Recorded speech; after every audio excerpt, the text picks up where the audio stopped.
All attendees are in listen-only mode. Go.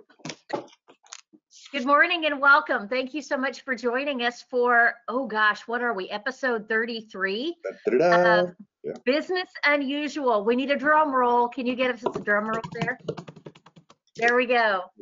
Good to see you this morning. And we are talking today with one of my absolute favorite people that I'm excited to introduce you to here in just a minute.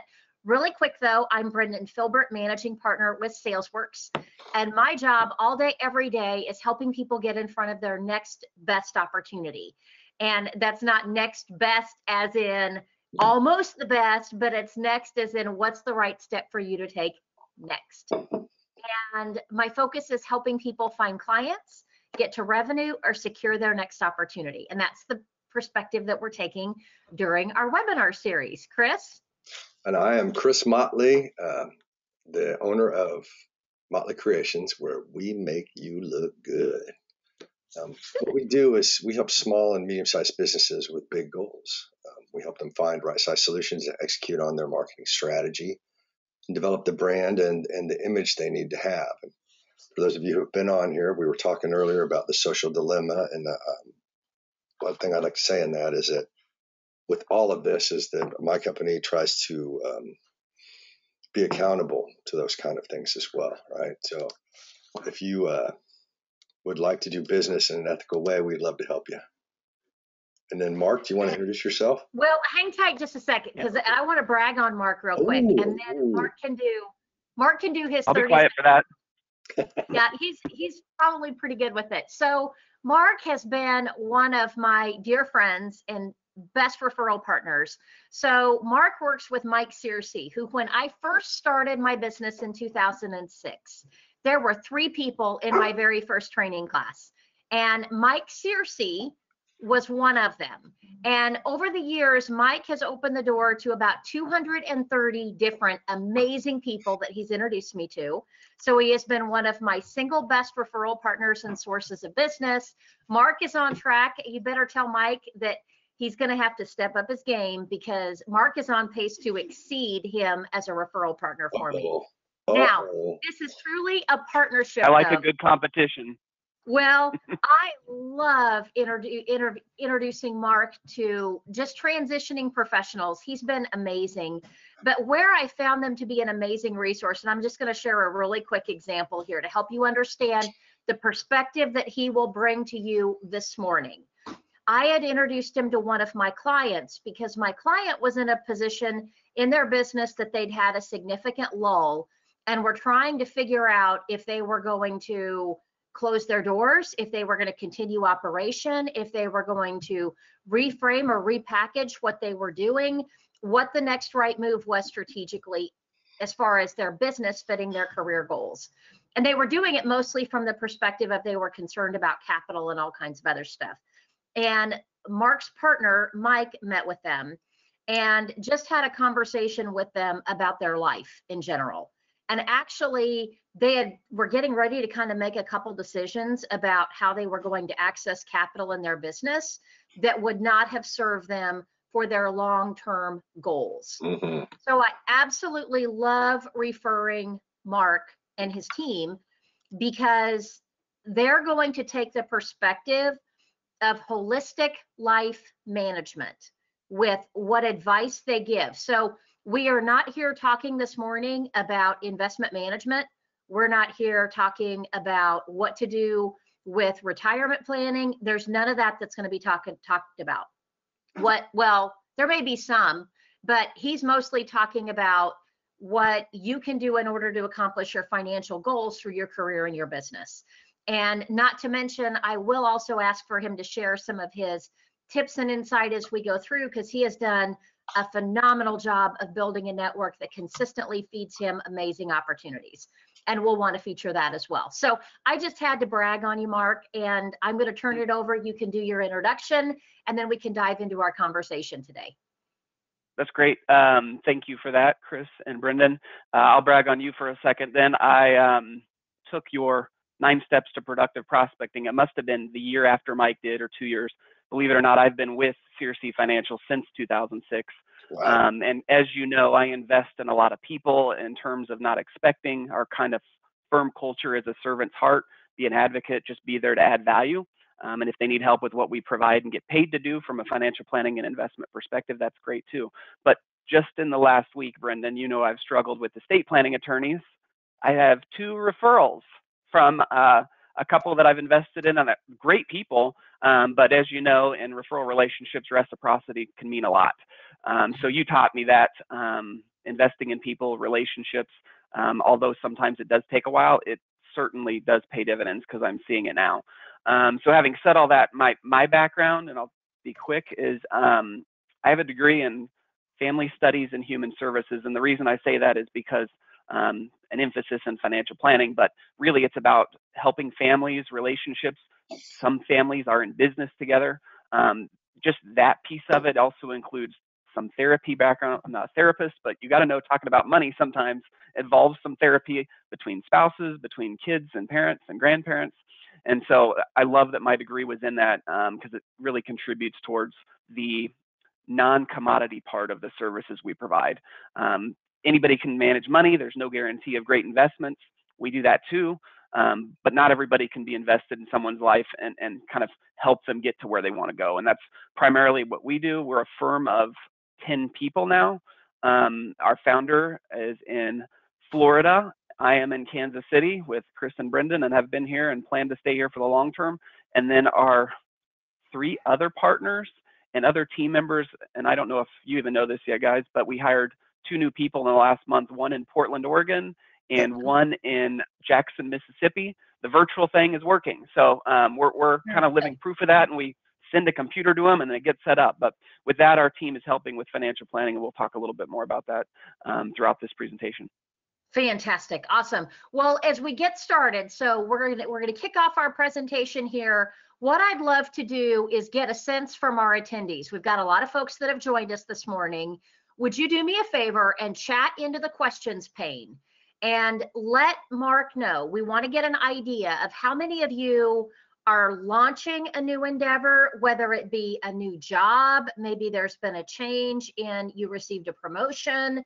Maybe you're a little concerned about what the future holds, and maybe you're just kind of thinking about a plan B. So let me just shoot us a really quick chat, or not a chat, send us the question in the questions pane. Where are you at right now in your own personal career journey? So Brendan, while they're doing that, I'll just mention this. We sent out a memo last week, and it's been a very interesting time considering a pandemic and some people are starting businesses. But in the memo, we read an article about how people have more discretionary cash flow right now, right? We're not traveling, we're not spending, we're not going out, we're not eating out.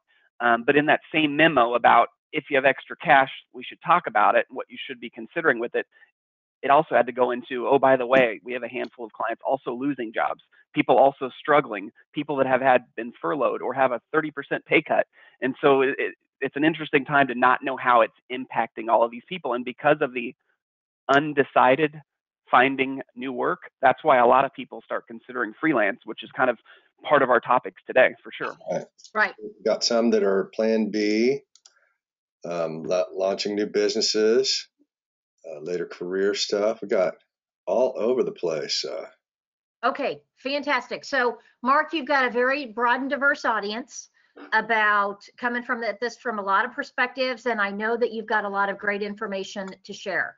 So let's dive into it. I am going to go ahead and kill my webcam so I'm not taking away bandwidth. Right, I can see that you're gone now. So this is certainly what I just said, that it can be difficult. It's been interesting to not know what people anticipate. And some people get really excited about starting something new, but I've kind of split this presentation, this dialogue, and I'm hoping it can be kind of open back and forth to kind of talk about some issues that if you lose your job, some things to think about. And let me, there, I can see the full screen now too. I want to just mention to everybody, having an emergency fund is great, but having an emergency fund is for an emergency, not starting a business, right? So emergency funds typically are cash liquid accounts that people can have, but if you're considering starting a business, it's best, if at all possible, to consider that long before you don't have a job. Just something to keep in mind from a perspective of, are you going to be buying a business? Do you need to save to get there? I mean, where are you at financially from reaching long-term goals? Because that could be put on hold, or your goals may evolve based on what's going on with you personally. I will tell you that a big thing, here we go, a big thing that holds people away from starting their own business, and one of the scariest things that can happen to people if they lose a job, is what happens with their health insurance. Health insurance is one of those things that at one point I had hoped the government would figure it out for people. Unfortunately, it's not figured out for us small business owners. And so a lot of times people are, I'll call it, trapped into staying with an employer and not starting their business just because of the cost of health insurance. So that's something to definitely keep in mind and research before you decide to start your business. A lot of people have a spouse that can offer them family coverage, which can make it affordable. But in the people that we work with, I find that if one person's entrepreneur and a spouse, it's usually the other one is too, which doesn't help, because then they're both subject to getting individual health insurance. So that's just something definitely to look into. Let's see. Another thing that happens if people get let go is just to keep in mind that there's some cash flow issues that can help. I had someone get laid off recently, and guess what? They had over 20 weeks of unpaid vacation that got to be paid out. So although you don't plan on, you would have loved to be taking vacation time, that could be kind of a source of getting you through an unpredictable period. So make sure you understand sick pay, vacation pay, and for a lot of people that have been in, everybody in this town, I feel like, has worked at Sprint at one time or another, now T-Mobile, and a lot of those people, even the ones recently, got a severance package. So that can be something that's been very nice for somebody to, I guess, jumpstart them in not having cash flow from a business that doesn't start with earning something. So Mark, can I ask you a question here?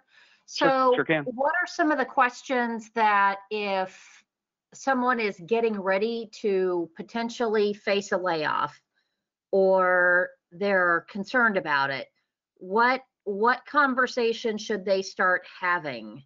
Or is it, I mean, when is it too early to ask about if there are any company benefits?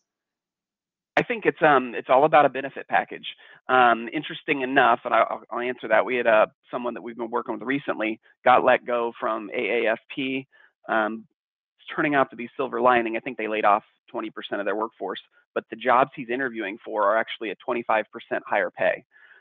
So being aware of what your special talents are and what you can add value to, and it may be another company, but it could be your own business, is good to know. But definitely keeping up every year when you enroll in your company benefits to know exactly what you have. Because I mentioned health insurance, but as you know, there's also a retirement plan if you have a company provided, or if you're at a company. There's also sometimes life insurance or disability insurance, some of which are portable, meaning you can move them, but some of which are not. So all of a sudden you have these great benefit packages that you weren't really paying for. You were paying for it in the form of lower compensation, but the company was paying it for you. If you start your own business, those are things that you generally have to cover or engage other people to help you with benefits, benefit providers out there. So that's one thing to think about. Never too early to start considering it. I will mention that Brendan is great with sales, but there are also career coaches out there, which is a little bit different service than what Brendan provides, depending on what you want to do. Those coaches can kind of help you rebrand or kind of take a step back and look at what you're good at without your perspective. You kind of only know what you know. And that coach can help you consider other things or direct you to sales. And to that point, I know that one of the areas that you've been just a phenomenal resource for so many people is helping them take a step back. And I think that a lot of mistakes that we make in our own career, and I watched my husband do this. He worked for the same company for 23 years. And when he stepped away from that job, and he had been so scared about leaving and going to something uncertain, what we discovered is that he would have probably made about 40% more in terms of his income had he actually transitioned 4 to 5 times during that 23 years. Yep, So I've read that too.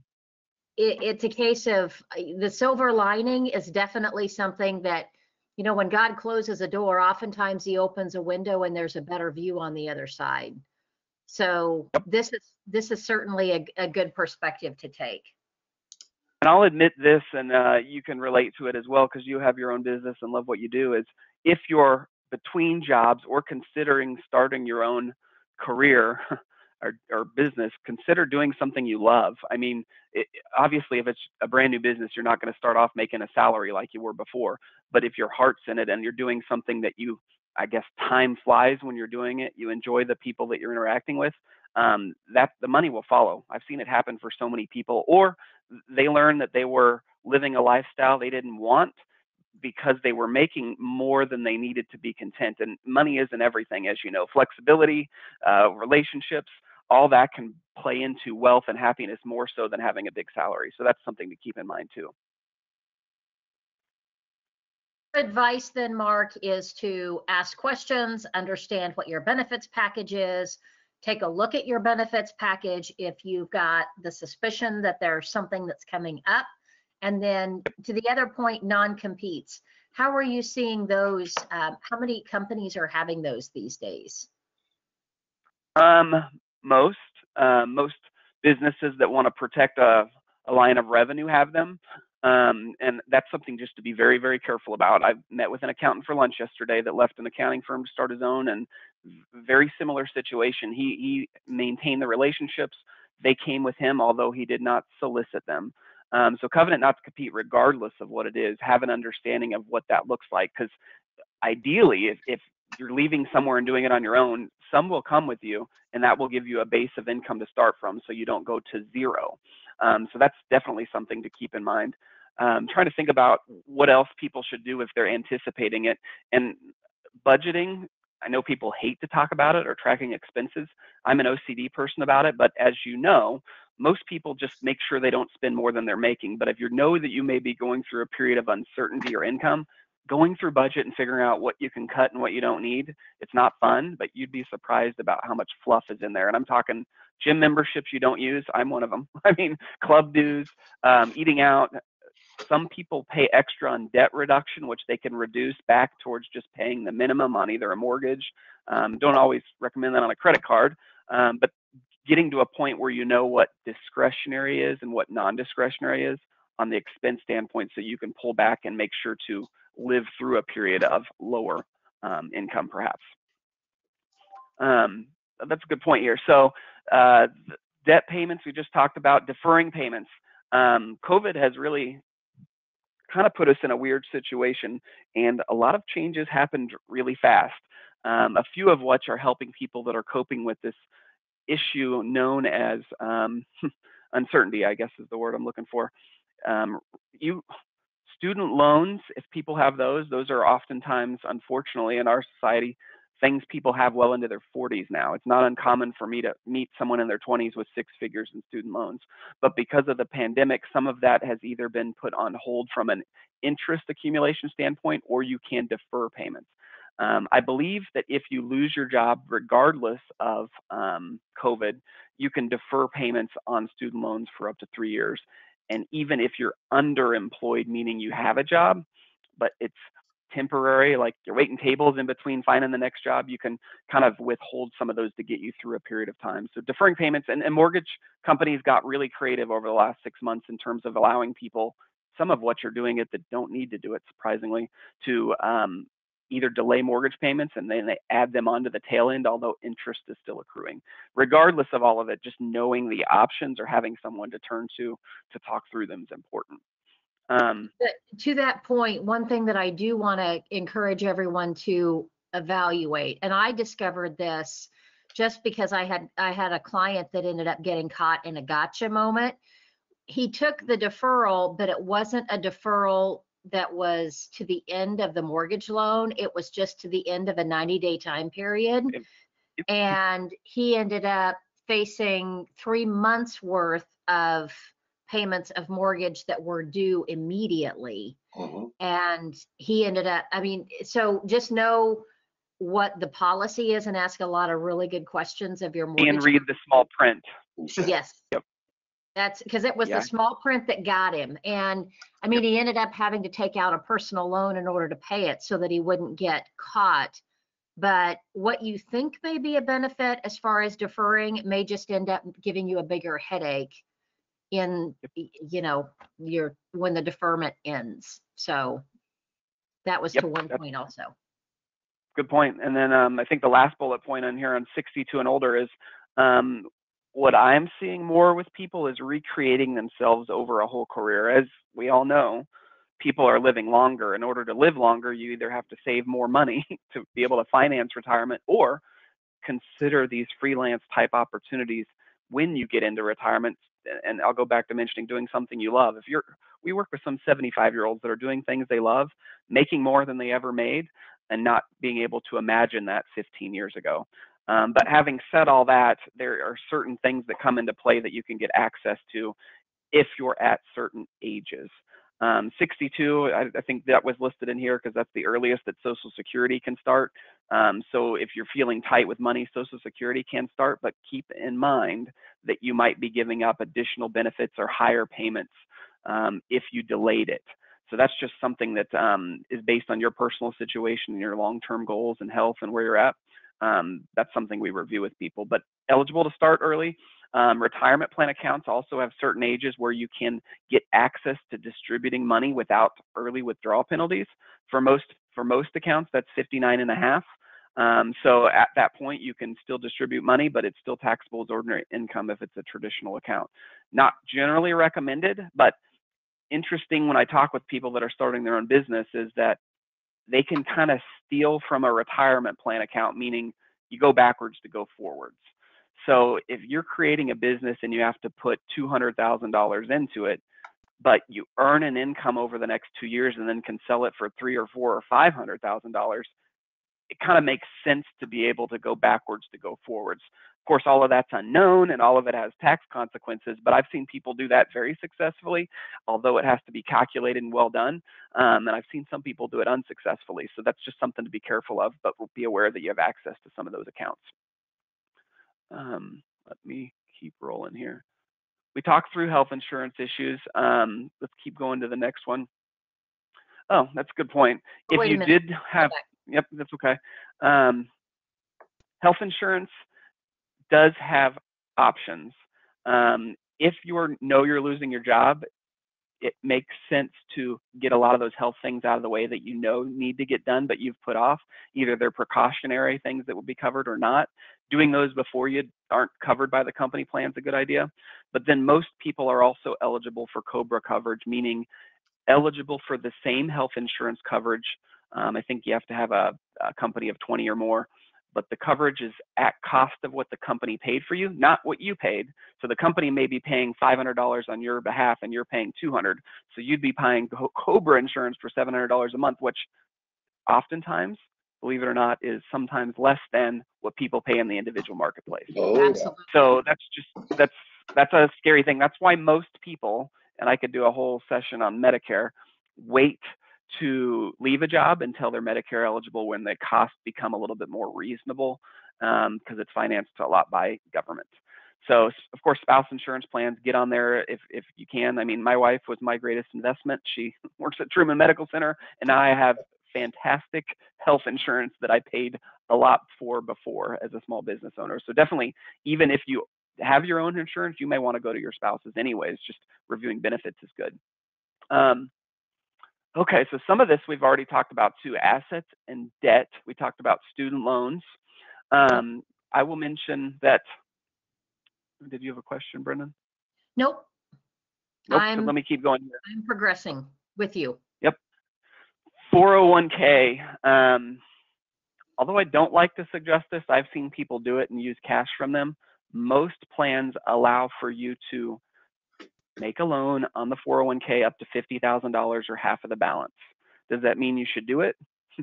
No, but it's often easy to get that cash because it doesn't require an underwriting process like it would if you needed a loan from a bank.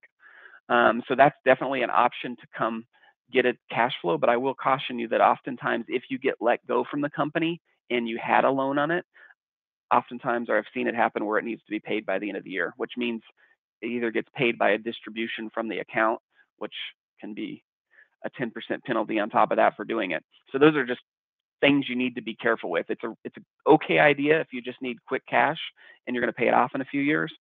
It's like borrowing money from yourself, and you also pay the interest back to yourself in that loan. One real quick thing here is that I was a couple of years ago had Obamacare, I guess, whatever you call it, and Yeah. I'd taken money out of 401k to pay off some debt at the end of a marriage, and what I didn't realize is that I had estimated how much I would make, my income, and when I paid off that debt, it took me over that estimated amount, and so the government wanted all the money that they had helped pay my insurance. They wanted all that money back, and so that was So that's kind of an unexpected thing. The way the government subsidizes marketplace health insurance premiums, and I am not a health insurance expert, but I deal with clients that have this, is it's based on income. And if you go through a period where you're building a business, we all know that sometimes you go 3 years and finally make a profit. But fortunately, the government subsidizes some of those premiums to certain amounts, and it's based, I believe, don't hold me true to this, on a 2-year look back period. So if they look back and you made more than what you said you did, then you might owe some money for what they were subsidizing the cost for marketplace health insurance. Does that sounds like what happened for you? Yes. And some good advice that I received from my accountant. And I know she registered to be on today. I'm not sure if she's here. She might be able to chime in if she is joining us. But she estimated, she told me if at any point I exceed, there was a certain dollar threshold within a 3-month time period that we needed to take action in order to move out of that and into an off marketplace plan. So she's having me assess it on a quarterly basis. And it's because my income is just a little bit more, I'm luckily to this point in my business where I've got a consistent monthly income coming in, and then I do have really good months, but I end up not having those down months as much as I used to. So she has me do that so that when I do have those really good months, I don't end up in a spot where I have to go back and pay. Because one of my really good friends that they own a veterinary practice, and they ended up having to pay $25,000 back for healthcare because they actually ended up with a better year than they'd anticipated. So it is good to definitely have those checks and balances in there so you don't get stuck with the gotchas.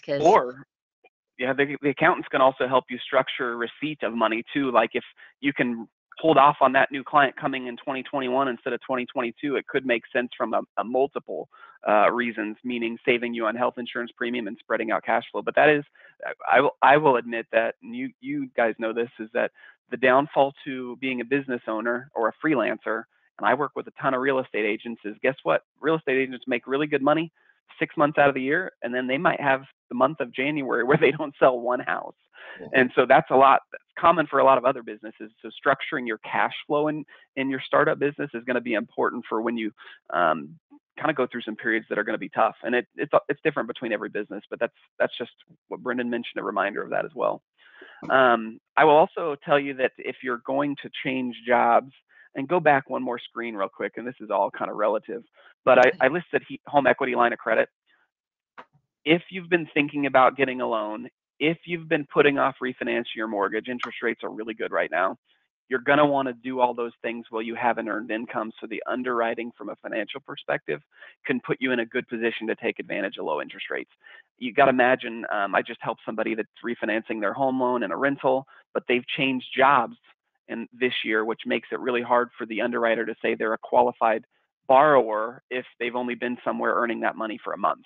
So if you can do all that before, depending on where interest rates are, I think it's a really good idea. And the other few things I mentioned here is stock options. That doesn't impact everybody, but we're finding it does. Knowing what's on the table if you leave a company, if it's unvested, is oftentimes something you want to make sure that before you decide you've had enough, because sometimes those unvested stock options will keep you there long enough to take advantage of the value. And then the last one on this screen was stock ownership in a private company. I'm an owner in my company. If I were to go somewhere or leave, and other people are owners in other companies, you got to kind of think through the process of how do you get the money out of your business. It's not like you call the other owners and say, hey, I want my value of the practice. That can create some issues for the partners, right?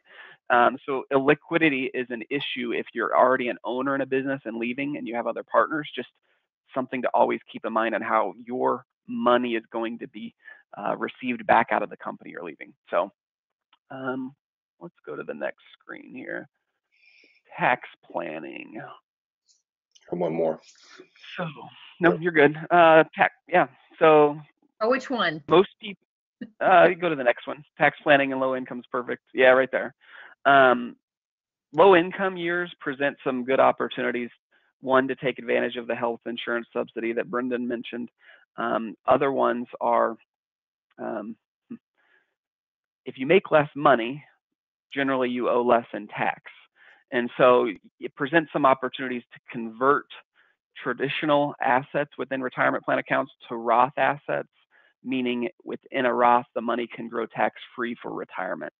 As you know, in order to do that, the traditional money is taxed as ordinary income. And I won't get into the details of that because it becomes kind of a tax headache, but it's kind of important to look at opportunities, because if you build the business the way you want to, it's likely you won't be in a low tax bracket forever. And if you could take advantage of that, I certainly help people do that or think about it. Paying tax today sucks, but if it saves you hundreds of thousands of tax in the future, that's when you get people's attention. So keep in mind the Roth conversion.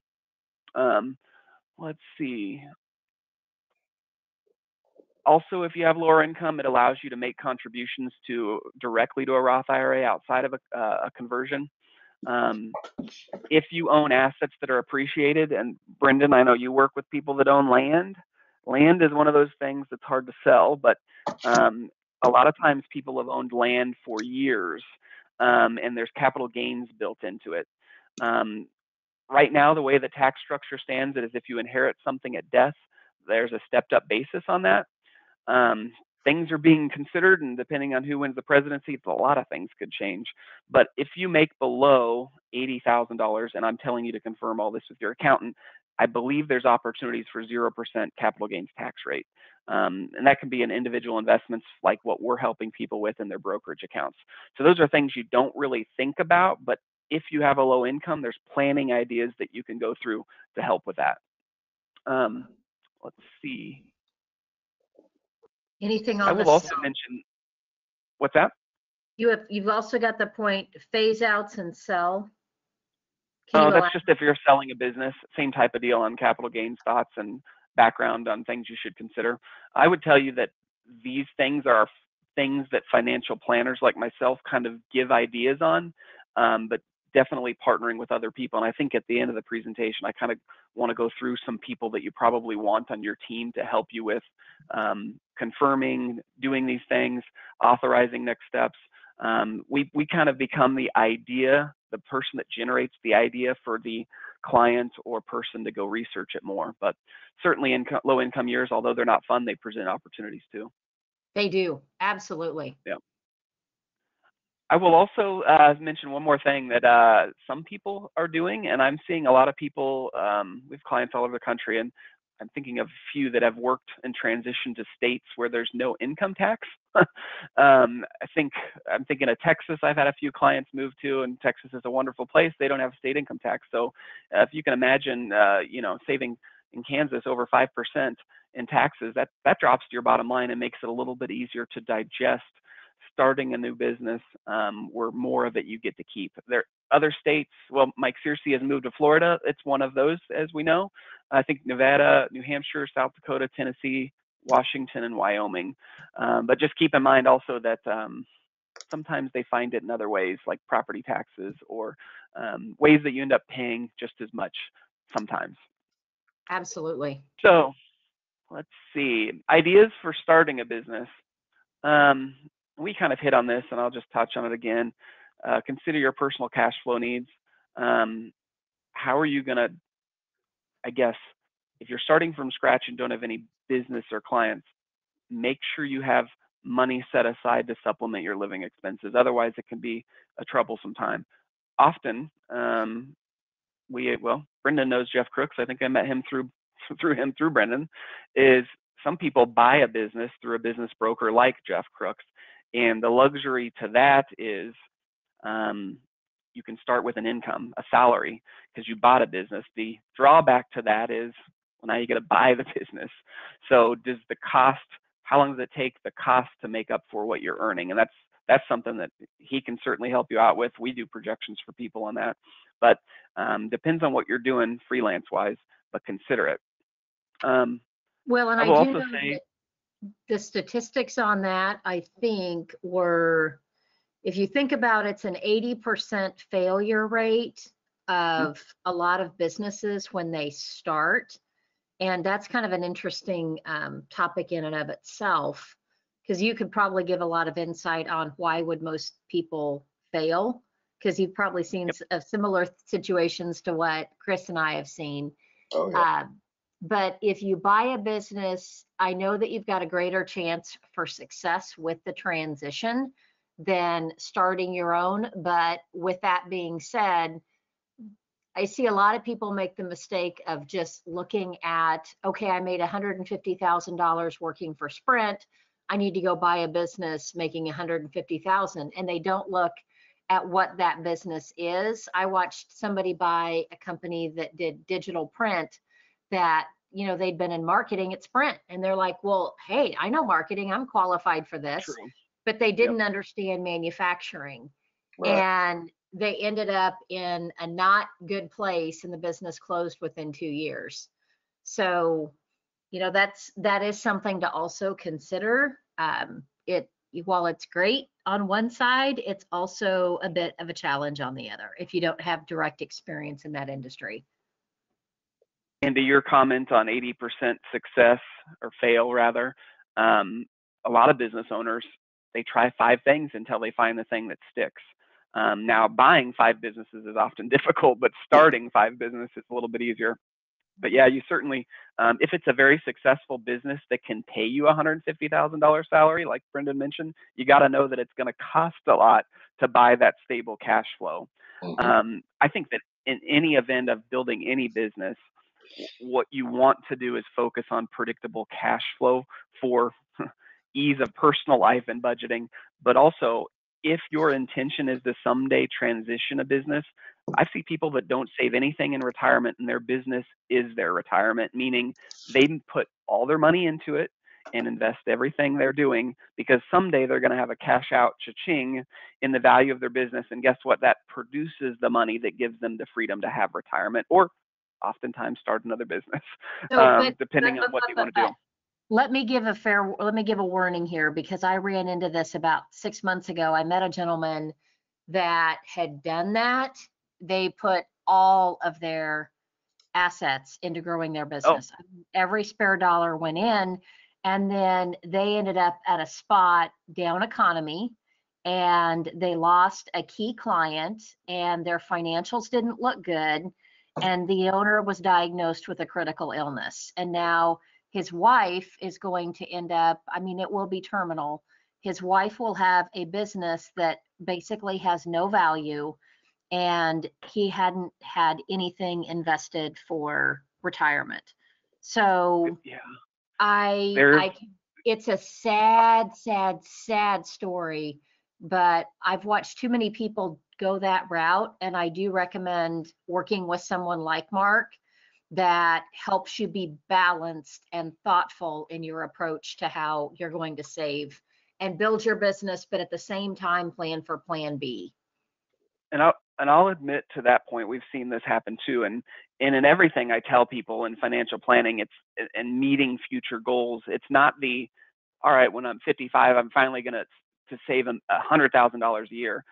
No, what I try to get people to do is think consistently small things over a longer period of time. That's where you meet goals. So diversification is a priority in the example that Brendan just went over. You want to diversify your money so that if something does fail, you still have something to fall back on, which also brings me to bring up, if you're starting your own business, you want to make sure you consider life insurance. If you're in business with a partner and that person's very important and something happens terminally, like she mentioned, do you need a death benefit that will replace them, or at least give you a cushion to go through a period of less revenue? I mean, insurance is, we don't sell insurance at my company, but it is an important part of a plan. Certainly in those ones, because you hear about that happening, unfortunately, often. Let's think about what else I wanted to bring up with. Also, if you're starting a business, and I am no expert at this, my company happens to be an S Corp, and that's what it's been for years, but there's sole proprietorships, partnerships, C Corps, LLCs, and regardless of what you're doing, a business isn't typically something you just run through your checking account. As you all know, there are certain perks to running a business, write-offs, those kind of things. So all of those to recommend that talking with an attorney on what makes most sense for you based on business formation is a really good idea. And do you have your team? I mean, and Mark's going to talk to you about that as well, but you're going to want to talk to an attorney to understand liability. You want to talk to an accountant to talk about tax advantages, and then you want a financial advisor that's helping you think long-term strategy and exit planning. So very true. It truly is, you need a team. There's none of the issues that we're talking about today are you're going to figure it out from one person. These are big questions, and the differences between decisions that you make can impact you in the tens or hundreds of thousands of dollars, even in selling a small business. Yep, that's definitely true. And although it costs money to have some of these things, the alternative can be worse. Because obviously, if you've never started a business, you don't know what you don't know. And so you also want to find people that specialize in specific areas like Brendan mentioned, but those are all good points, because the example is, I don't want to pay car insurance either, but the one time I get a wreck, I'm really glad I have car insurance, right? And also it's required by law. So there's certain things that you just need to have someone else telling you what you need to know so you can make those decisions. Now, I'll admit, as a financial planner, I don't feel like my job is to tell you what to do. What you want to find is someone to give you the pros and cons of all of your decisions so that you are empowered enough to make your own, them on your own. I mean, if someone tells me they want me to tell them what to do, I can, but in any event, at the end of the day, it's your business, it's your money. I'm going to tell you how to kind of, if I was in your shoes with my knowledge and experience, what I would be doing. And of course, you can always decide what you want to do. One thing that I think is very interesting, and I had this conversation at lunch with an accountant, is although you might be starting your own business, I always like to start with the end in mind. So some businesses grow beyond you, and that's important to think of from the beginning. Are you going to need additional help? Will it be an assistant? Will they be in sales? Will you do only sales and you need to hire someone to actually take care of the work? Because a great salesman oftentimes isn't the great servicing person. Amen to that. Yeah. And we'll also plug our friend with the Culture Index. If you aren't sure what your talents are, we did this years ago. A Culture Index tells you what you're naturally good at. It might be being out in the community and talking to people. Well, if that's the case, you don't want to be stuck in the servicing role. And based on who you hire, our company uses the Culture Index. You probably want to hire towards a different strength than your own, because if you hire you're going to both be doing the same thing great, and there's going to be things that aren't being covered that need to be. And that is the biggest mistake I see business owners make. I'm going to butt in on that. Is you start your business and you hire people that you're really comfortable with, and then you end up. Your friend. Yep. Exactly. You work with your buddies and or your best friend, and you end up hiring people that look like you. And I'm not talking about demographically, but they have your same approach to doing things. And then you end up with people who all like doing the same job, and then there's a whole lot of stuff that doesn't ever get done.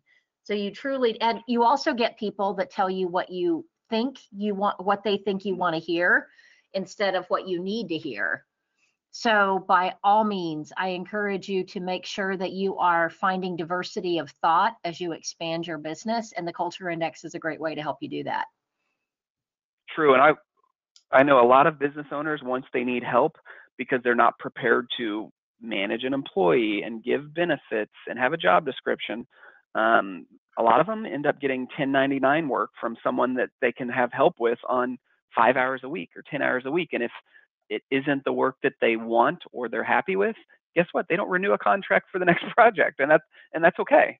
So there's a lot of people, because this economy is turning into a freelance economy, that love and want and do really good work, that are just 1099 employees that don't need the benefits. And So definitely consider that route. there was a really good article written by Forbes magazine that was, there were so many companies, I think it was 10 companies that were over 1 million in revenue with one employee, and it was the business. And that's the business model that I chose to adopt. I work with a lot of partners, but they're all independent contractors. They all have their own entity and their own business, and my assistant is virtual. And virtual assistants, that was the best investment I made when I started my business. Let me ask you this, Brendan, because I'm curious, is your virtual assistant in town or out of town? She's in town, but she could be out of town. But that doesn't matter anymore. Yeah, exactly. Yep. No. So, and she is in the middle. She monitors, she can see everything that I'm doing. This is the part that's so cool, is she has set up systems to monitor email so that messages don't get missed, calls get returned. She keeps me on track and organized. She manages my projects with the details. She's been dealing with technology issues that I don't have an aptitude for.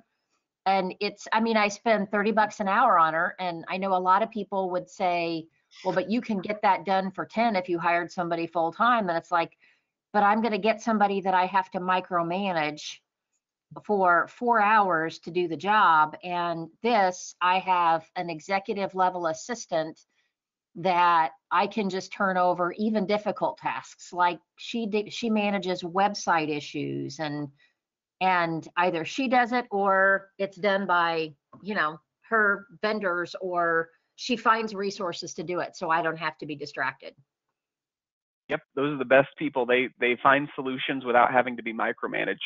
Our virtual assistant is in the Jackson, Mississippi, and she can answer phones, do everything that we need to have done. But business owners also need to keep in mind that your time is your most valuable commodity, and at some point there's only so many hours in the day. So hiring either an assistant or an employee or 1099 contractor, although you know you can schedule all of your meetings with people, maybe your time, if you weren't doing that, now you have 2 more meetings you can have a week that are revenue producing.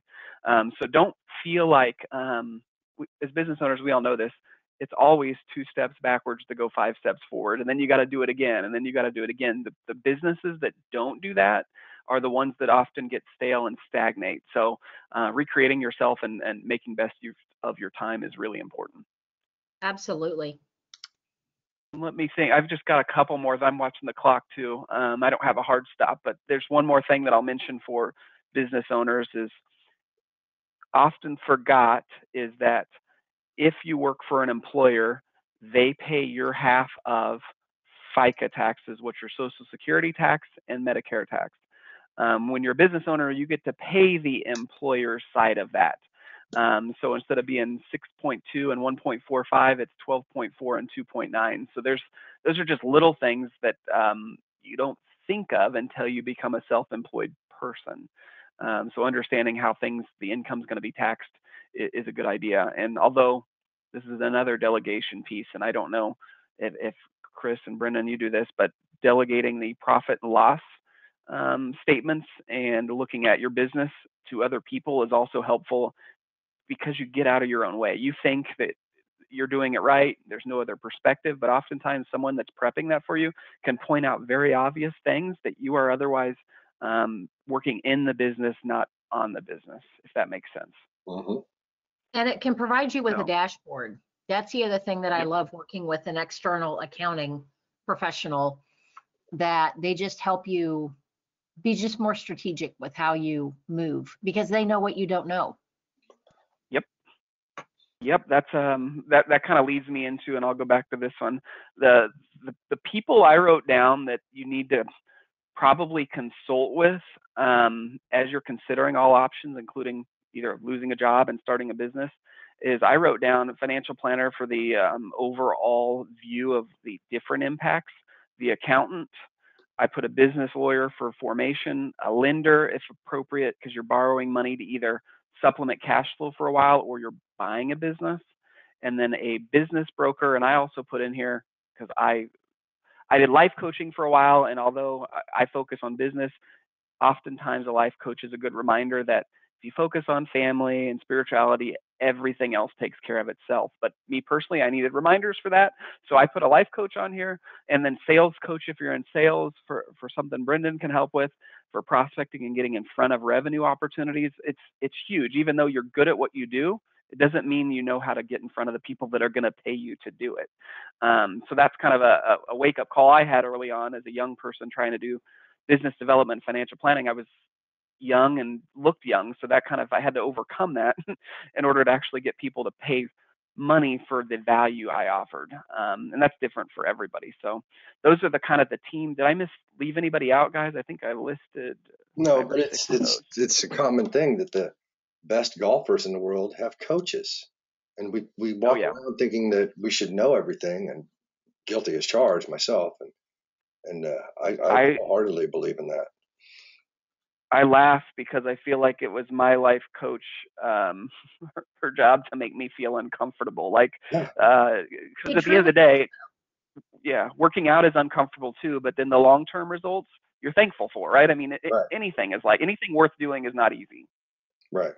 And it's that old adage, the unexamined life is not worth living. It's the spiritual principle that I Yep, really go by. So very true, very that true. is very, Um, very. So we've got our dream team here. And then before we go to and wrap this up, what I would love, Mark, you are absolutely phenomenal at creating the relationships that lead you to the right opportunities. Let me ask you, who is on kind of your team that helps you with making sure that not only are you making the right decisions about your business, but you're pursuing the direction you need to go for your prospecting? Because I want to make sure that the group hears about that as well. yeah, that's a good point. I'll mention this, and it doesn't have anything to do with that, but finding mentors is good. So if you're starting your own business, either find someone that did it before, or it can be a competitor. did it Mentors for me have been huge. successfully did it before. Yep, very good point, Chris. Yeah. Avoid the ones that haven't, or learn from their mistakes, and that's okay too. But yeah, And keep in that's a mind piece the I tried to perspective, mention. because there's a lot of people, to Chris's point, that are they're gonna tell you what you should do, and it's based on what they did, and you do have to look at whether or not they were successful with what they did. And Yep. because there's a whole lot of people that'll tell you it can't be done that have never done it. But if you surround yourself with people that have done it and they did it twice on Tuesday, then you're gonna be compelled to a different level of excellence than by surrounding yourself with mediocrity. And I'll admit this is that one of my biggest mentors is the founder of our company. I mean, Mike was the one that got me out of my comfort zone initially and said, "Hey, go take Brendan's class." And I didn't think I'd ever be a relationship development person, and now I turned out I love it. But the other thing to think about is we are going to grow the company differently than Mike did when he started it in 1976, right? He did it very successfully, but what I always say, what got you here may not get you to where we want to go in the future. And so you also got to be open to evolution. But I think your original question was the people that I work with. Yes. I'll call it, use Brendan's word, hunting in the same forest, right? And financial planning, the people that I connect with the most that can create referrals happen to be accountants, some of these same people we have listed up here, estate planning attorneys, lenders, real estate agents. I work with a lot of them, and they're their own business owners to some regard. And then I've decided a long time ago that I wanted to do that with referral partners like Brendan suggests, but to do it with people that I wouldn't mind having a beer with on Friday and watching the K-State game on Saturday and watching Patrick Mahomes. I mean, just friends is what I wanted to work with, successful people that I enjoyed outside of just being business. And because of that, and you have a friendship, I think it keeps you front of mind more often. Those can be harder to find, but if you find some good ones as Brendan coaches, you don't need 25 referral partners. You just need a few good ones that you're helping and that they're helping you too. And to that end, Mark, can you just kind of help people understand how many really solid relationships that produce revenue do you manage? I would say surprisingly 5, but that is keeping sometimes 4. And the interesting thing about referral partners is it might be only one a year, but it's one really good referral. And so then there's some that refer you. What did you call them in your class? Not spiders, but I can't think of the analogies Rabbit. you used to use. They were Yeah, rabbits. rabbits. So yep. So you could get a lot of those, and that's fine. But it's not so much based on quantity as it is quality. And what I tell people with referral partners, and I tell people that are prospective referral partners, it doesn't have to put money in my pocket. It can be someone that is just awesome in the community. Maybe it's someone that I would get along with because we have common interests.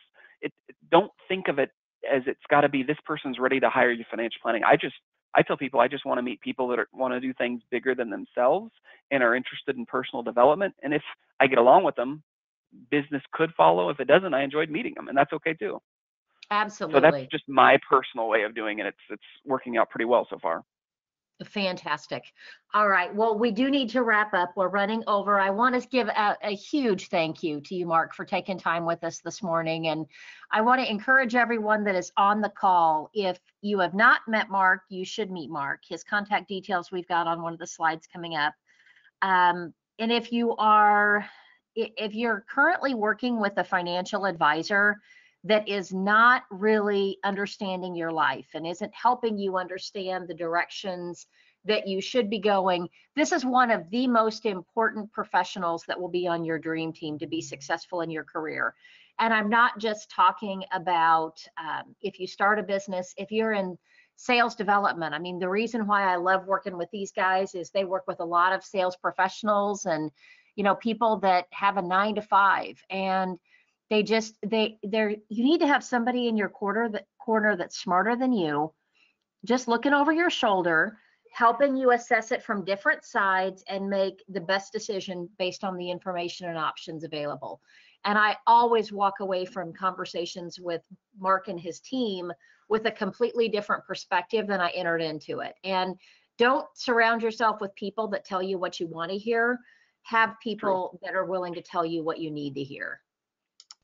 That's I would agree with that. And Brendan, I'll also tell you this, and maybe I didn't tell you before, I made a little checklist for 2 things that if anybody wants them, it's more than what we covered. So it's got a lot of good ideas. What issues should I consider if I lose my job, and what issues should I consider when starting a business? I'm happy to provide those to you, Brendan, if anybody out there wants a copy of them. Please do. I will include it. I will include it with our recording notes because we're going to be sending out the link to this presentation to all of the folks that registered. And then also it'll go out to everybody that's registered for our webinar series. We've got, I don't know, I think 130 or 140 people on that list now. So great, I'll send that to you today.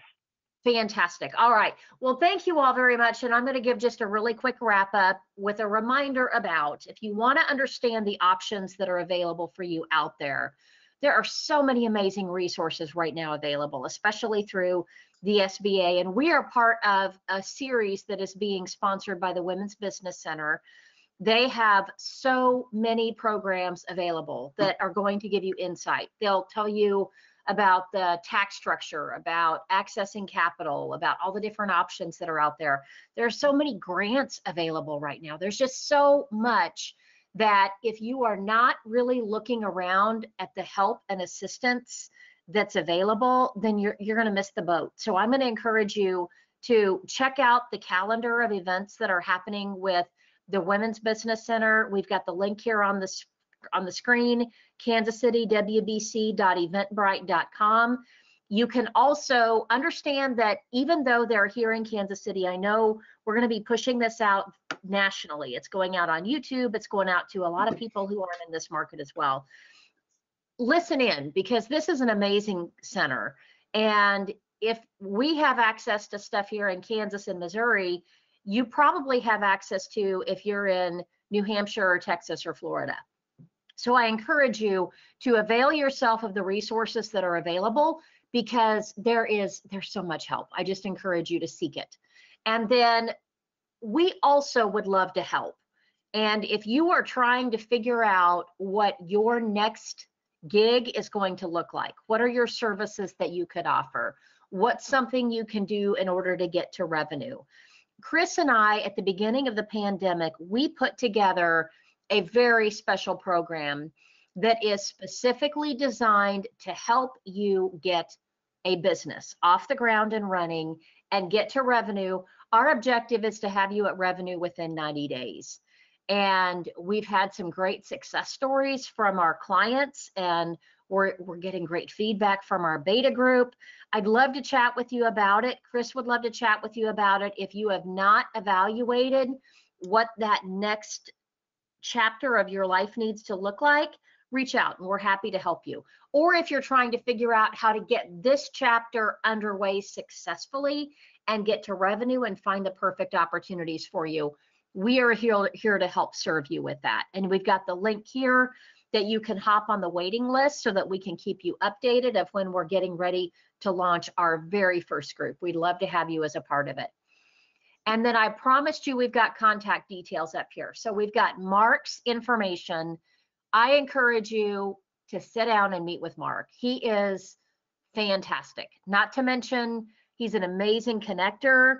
He's an amazing human being. And we all need to be surrounding ourselves with amazing human beings right now. So I encourage you to reach out and then just let us know what we can do in order to help you. Keep us posted on other topics that are coming up. Next week, we're going to be doing our session on assessing your marketing efforts and knowing how to create dashboards and know that you're going to get the ROI, or how to track your ROI. So we're going to be digging into that topic this week.